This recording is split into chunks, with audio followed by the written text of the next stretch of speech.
Jacques Brel chantait « Quand on n'a que l'amour » et il concluait en disant « On a le monde entier ». Quand on n'a que l'amour, on a le monde entier.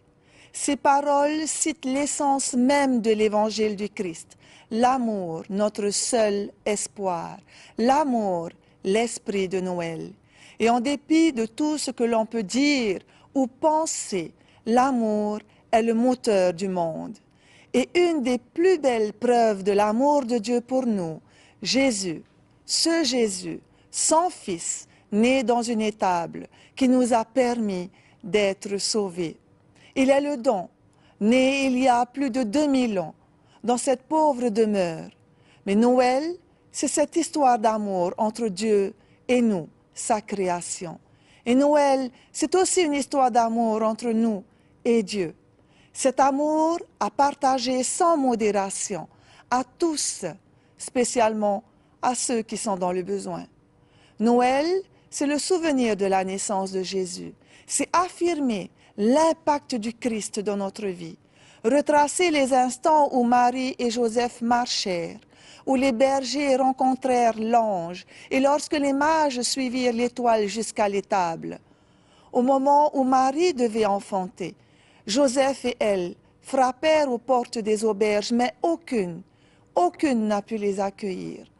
Noël nous demande d'ouvrir nos portes et d'accueillir à notre table le méprisé, le rejeté, l'ami seul ou la famille dans le besoin. Au moment où Marie enfanta, le roi Hérode ordonna de tuer tous les enfants nouveau-nés. Noël nous invite à augmenter l'amour dans nos relations avec nos semblables et à établir la paix avec nos amis oubliés et aussi nos amis embrouillés. Et comme les rois mages qui virent et suivirent l'étoile, Noël nous encourage à nous lever, à agir et à nous déplacer vers de nouvelles résolutions. Déchargeant nos fardeaux, suivant Jésus, marchant vers une terre nouvelle, vers une vie restaurée. Faire un lifting dans nos vies pour un renouvellement de nos objectifs physiques et spirituels. Et comme nos ancêtres qui se référaient aux étoiles pour se déplacer sur les océans afin d'atteindre une terre, suivant l'étoile du Christ, qui nous conduira vers une autre compréhension et une nouvelle vision du vrai bonheur.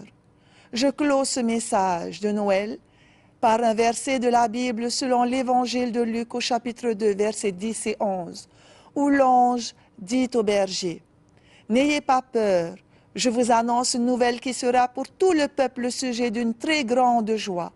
Un sauveur vous est né aujourd'hui dans la ville de David. C'est lui, le Messie, le Seigneur. » Ces paroles sont pour nous aussi aujourd'hui. N'ayons crainte, un sauveur nous est né.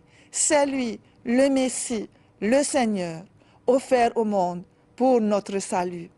Sur ces paroles, l'Église, la communauté du Christ, appelée aussi l'Église Sanito en Polynésie française, vous offre ses meilleurs vœux d'amour, de paix et de joie pour ces fêtes de Noël et pour la nouvelle année 2017. Que Dieu vous bénisse et que la paix soit sur vous.